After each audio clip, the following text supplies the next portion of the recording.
अस्सलाम वालेकुम। अल अज़ीम शीश महल में सब दोस्तन के सलाम। उम्मीद कयां थो सब दोस्त खैरियत से हूंदा। अॼु असां मस्जिद जो हिकिड़ो पिलर ठाहियूं पिया, डिज़ाइन कटिंग करे शीशे में, वॾो ज़बरदस्त ऐं ख़ूबसूरत। जंहिं दोस्त खे अहिड़ो कमु करणो हुजे अल अज़ीम शीश महल सां राब्तो करे। निहायत ई ख़ूबसूरत सां कमु कंदो आहे उस्ताद, ज़बरदस्त बहितरीन।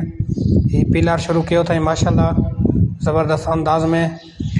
ॾिसो तव्हां स्टार्ट थी वियो आहे बहितरीन अंदाज़ में। हाणे थोरी कटिंग करे तव्हांखे ॾेखारियूं था। हीउ जेको आहे कटिंग शीशे में कयूं पिया, शीशे में कटिंग करे तव्हांखे बिल्कुलु बहितरीन ज़बरदस्त असां डिज़ाइन ठाहे ॾेखारियूं था। पूरे ई मेहराब जो जेको इन जो पिलर जो आहे माशाल्लाह ज़बरदस्त। ही ॾिसो असां पहिरें कटिंग कयासीं, वरी हाणे हिते फिटिंग कयूं पिया। ही जहिड़ो डिज़ाइन असां कटिंग कयो आहे शीशे में कयो आहे, हाणे वरी पिलर जे मथां असां इन खे ठाहियूं पिया। ॾिसो माशाल्लाह ज़बरदस्त वॾो ख़ूबसूरत। असांजी दुकानु गुलारची में, ज़िला बदीन सिंध में आहे।